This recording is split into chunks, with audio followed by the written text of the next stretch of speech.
Welcome back on my channel mentor 99 में आपका स्वागत है। आज हम लोग देखेंगे झारखंड से जो वैकेंसी आई है सदर हॉस्पिटल में, उसके बारे में देखेंगे। चलिए देखते हैं डिटेल्स में। देख सकते हैं यहाँ पे कार्यालय असैनिक शल्य चिकित्सक मुख्य चिकित्सक पदाधिकारी रांची। राष्ट्रीय स्वास्थ्य मिशन झारखंड के तहत जिला स्वास्थ्य समिति रांची द्वारा संविदा के आधार पर बैकलॉग सहित ANM, nurse staff, lab technician, counsellor, pharmacist एवं अन्य निम्नांकित पदों हेतु वांछित योग्यता और अर्हता रखने वाले अभ्यर्थियों से आवेदन आमंत्रित किया जाता है। आवेदन समर्पित करने की अंतिम तिथि है 2/4/2025 यानी 2 अप्रैल इसका अंतिम तिथि है। आवेदन कैसे करेंगे उसके लिए यहाँ पे वेबसाइट दिया हुआ है www.ranchi.nic.in और www.sadarhospital.com। ये दोनों जो है वेबसाइट है, इस पे जा कर के आप ऑनलाइन आवेदन अप्लाई कर सकते हैं। अब हम लोग देखते हैं फ्रेंड्स इसमें डिटेल्स में वैकेंसी क्या है, किस पोस्ट के लिए है, और ये बहुत अच्छी खासी वैकेंसी आई हुई है।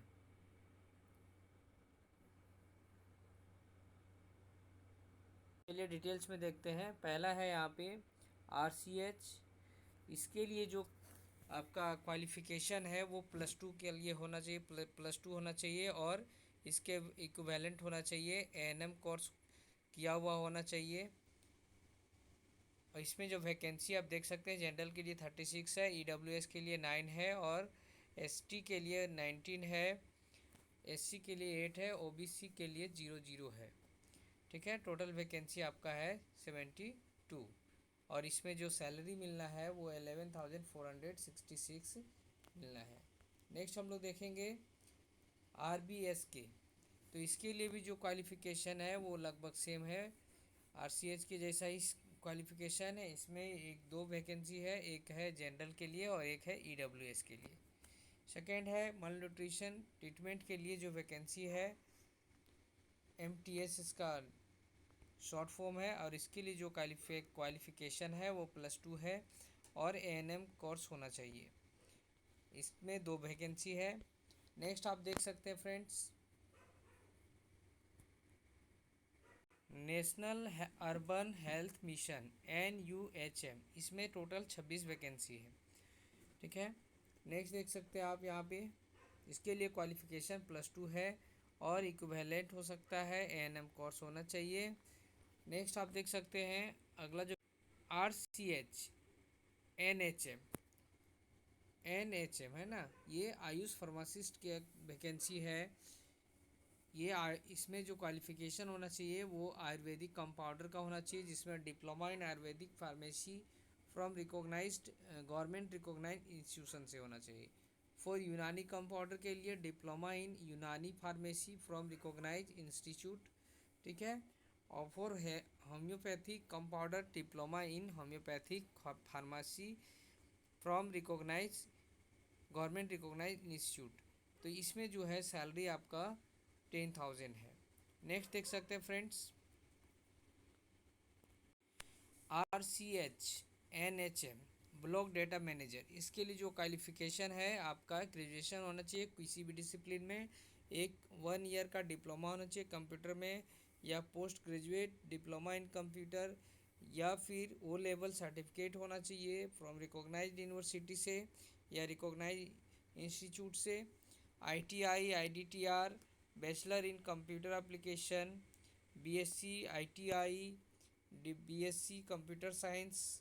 ठीक है, तो ये सारे क्वालिफ़िकेशन किसी एक में होना चाहिए। इसके लिए जो सैलरी है वो 15,000 है। नेक्स्ट हम लोग देखते हैं फ्रेंड्स, नेक्स्ट वैकेंसी जो है क्लिनिकल साइकोलॉजिस्ट का है।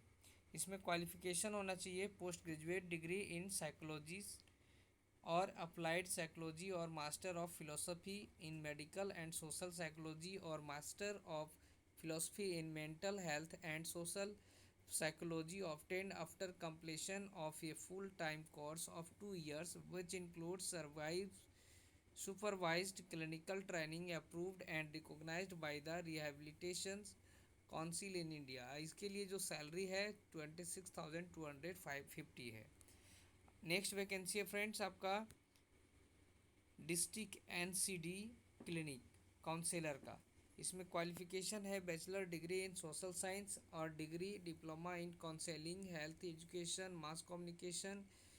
इसमें 2 इयर्स एक्सपीरियंस चाहिए, काउंसलर के रूप में काम किया हुआ होना चाहिए। इसके लिए वैकेंसी एक पोस्ट के लिए है और सैलरी आपका 10,500 है।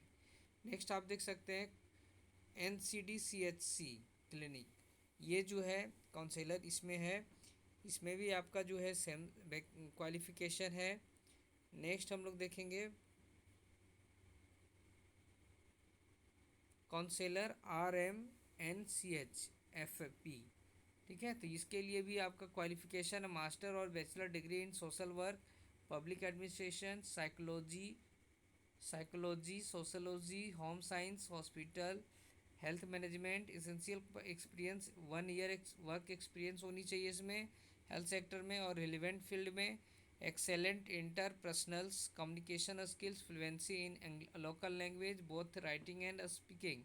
तो आपको इसमें जो है क्वालिफिकेशन के साथ 1 ईयर जो है आपका एक्सपीरियंस होना चाहिए और लोकल लैंग्वेज में आपको फ्लुएंसी होनी चाहिए राइटिंग और स्पीकिंग में।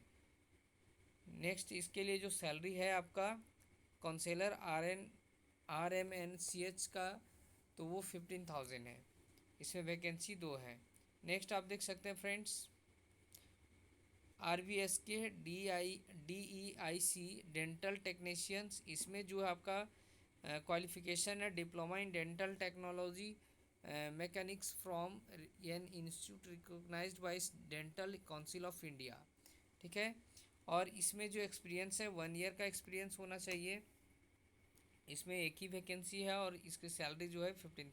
नेक्स्ट देख सकते हैं फ्रेंड NPCHE प्रोग्राम। इसके लिए जो क्वालिफिकेशन है +2 है और 3 years general nursing midwifery training from government recognised institutions. और इसमें जो वैकेंसी है वो 4 है टोटल और इसमें सैलरी जो है 18,900 है। GNM का पोस्ट है ये। ठीक है, GNM। नेक्स्ट आप देख सकते हैं इसमें एक्सपीरियंस 2 इयर्स का होनी चाहिए किसी भी हॉस्पिटल में।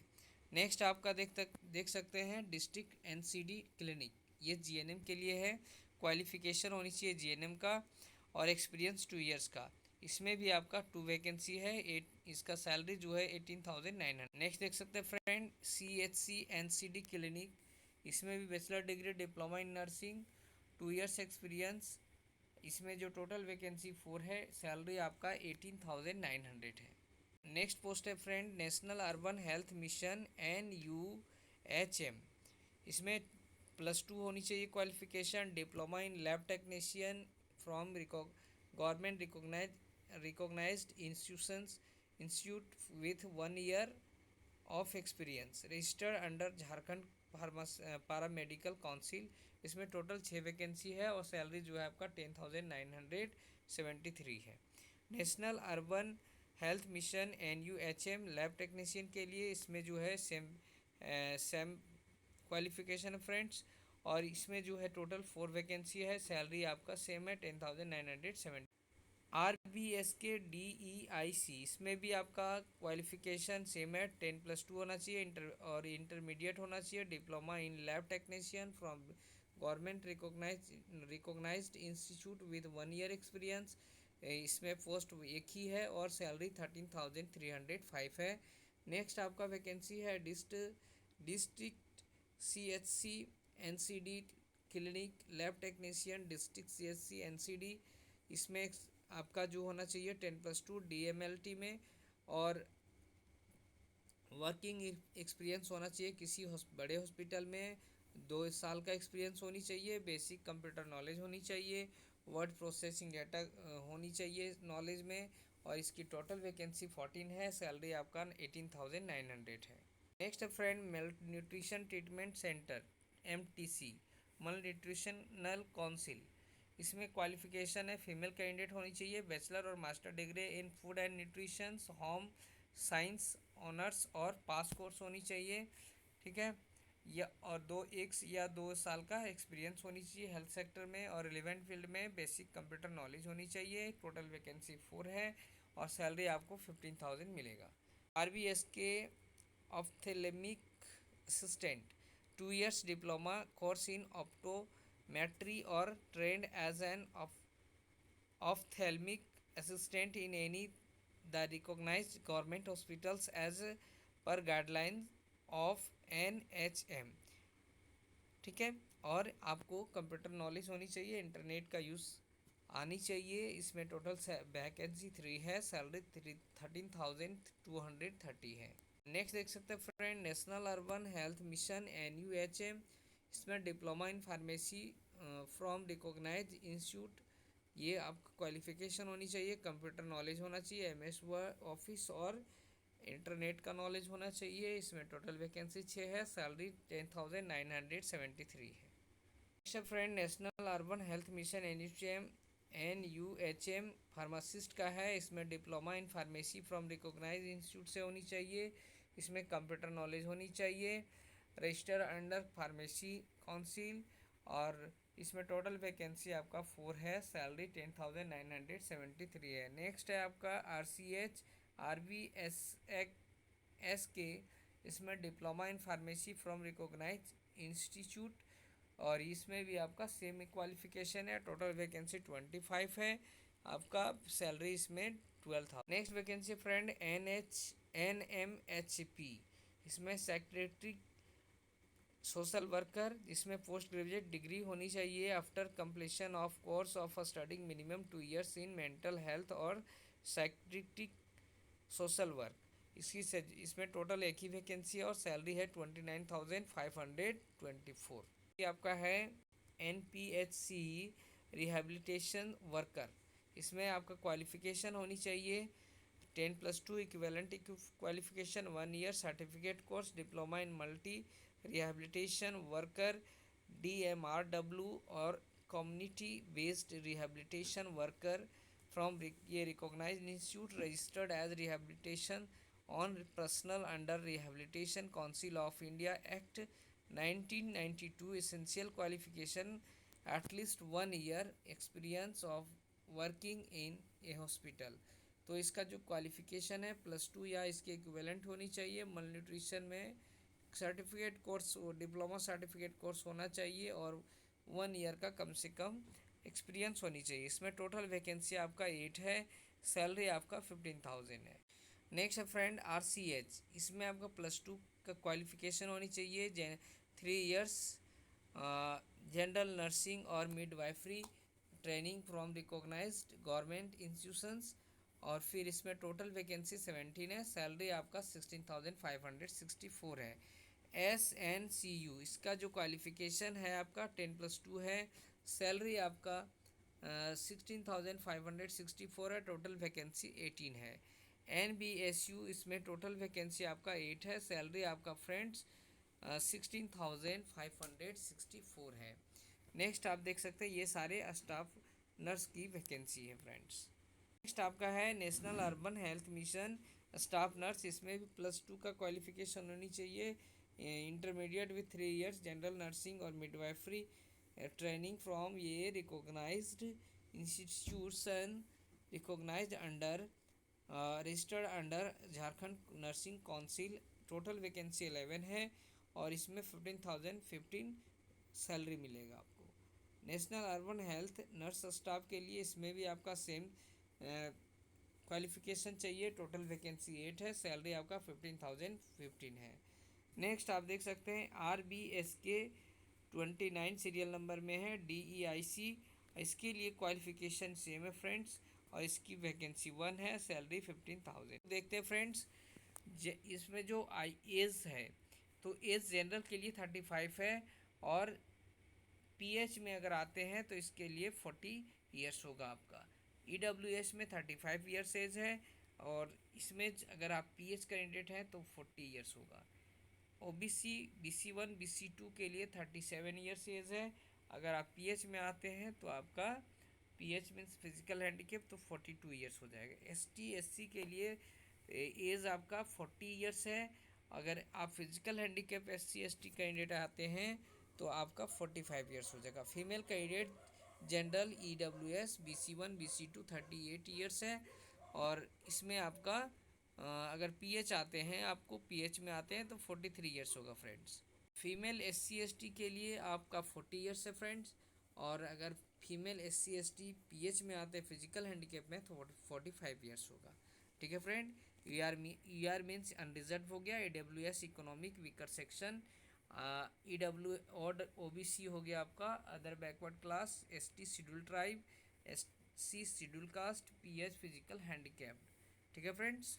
अब जो एज काउंट होगा वो 31 मार्च 2021 से हो लिया जाएगा। ठीक है फ्रेंड्स। वीडियो अच्छा लगे तो लाइक शेयर कर दीजिएगा। देखेंगे हम लोग आवेदन कैसे करें।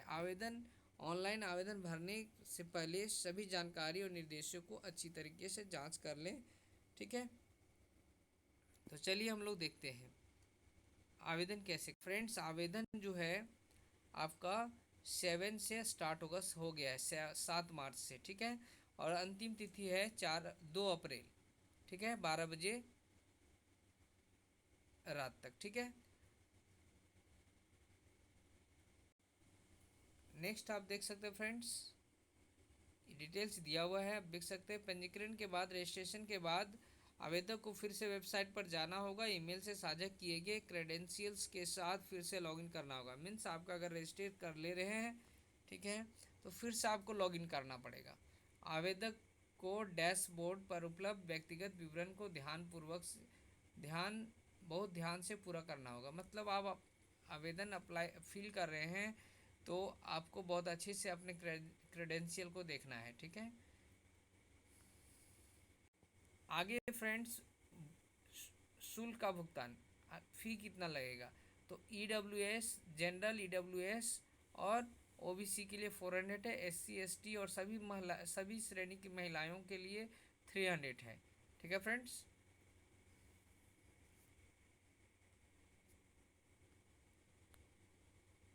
एक महत्वपूर्ण बात है फ्रेंड्स, उपरोक्त पदों के लिए अभ्यर्थियों का चयन 1 वर्ष के संविदा आधारित पर पद के लिए किया जाएगा।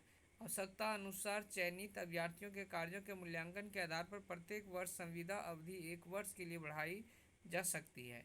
तो आप देख सकते हैं ये जो संविदा है एक कॉन्ट्रेक्चुअल ये जॉब है फ्रेंड्स। तो इसके लिए जो है ये 1 ईयर्स के ये कॉन्ट्रैक्ट होगा। और अगर आपका वर्क अच्छा होगा तो आपका एक ईयर और बढ़ाया जाएगा। मीन्स 1 वर्ष और आपको एक्सटेंशन मिल सकता है। ठीक है फ्रेंड्स। एक यहाँ पे और महत्वपूर्ण बात है, संविदा के आधार पर चयनित अभ्यर्थियों को जिला स्वास्थ्य समिति रांची के द्वारा 1 माह के अग्रिम नोटिस और 1 माह अथवा 1 माह का मानदेय भुगतान कर बिना कारण बताए संविदा अनुबंध को समाप्त किया जा सकता है। समझिए कि अगर आपका चयन होता है और जिला स्वास्थ्य समिति आपको आपके जो सर्विस है, मीन्स जो आप काम कर रहे हैं उससे संतुष्ट नहीं है, तो आपको 1 माह पहले नोटिस दे करके हटाया जा सकता है, अथवा 1 माह का सैलरी आपको दे करके आपकी अनुबंध को कॉन्ट्रैक्ट को समाप्त किया जा सकता है। संविदा के आधार पर चयनित अभ्यर्थियों राज्य सरकार द्वारा निर्धारित मानदेय के भुगतान किया जाएगा। जो संविदा के आधार पर चयनित जो आपका सिलेक्शन अगर होता है फ्रेंड्स कॉन्ट्रैक्ट बेसिस पे, तो जो सैलरी निर्धारित किया गया उसके अकॉर्डिंग आपको दिया जाएगा। ठीक है, इसके अलावे किसी तरह का सुविधा नहीं दिया जाएगा। ठीक है, इसके अतिरिक्त इन्हें राज्य सरकार द्वारा प्रदत्त अस्थायी सेवकों की सुविधा भत्ता के अनुरूप कोई सुविधा भत्ता अनुमान नहीं होगा। मीन्स जो परमानेंट लोग हैं, परमानेंट एम्प्लॉय हैं, उनका जो फैसिलिटीज़ है उसके अनुरूप आप वहाँ पे क्लेम नहीं कर सकते हो। ठीक है फ्रेंड्स। नेक्स्ट आप यहाँ देख सकते हो, संविदा के आधार पर चयनित अभ्यर्थियों द्वारा सेवा स्थायीकरण का दावा भविष्य में नहीं किया जाएगा। अगर आप इन फ्यूचर कॉन्ट्रैक्ट पे अगर आपका सिलेक्शन होता है, इन फ्यूचर आप बोलोगे कि आप परमानेंट कर दो मुझे, तो ऐसा गलत होगा, ये नहीं कर सकते हो। ठीक है, वीडियो अच्छा लगे तो लाइक शेयर कर दीजिएगा। चैनल पे नए हैं तो हमारे चैनल को सब्सक्राइब कर दीजिएगा। Thank you.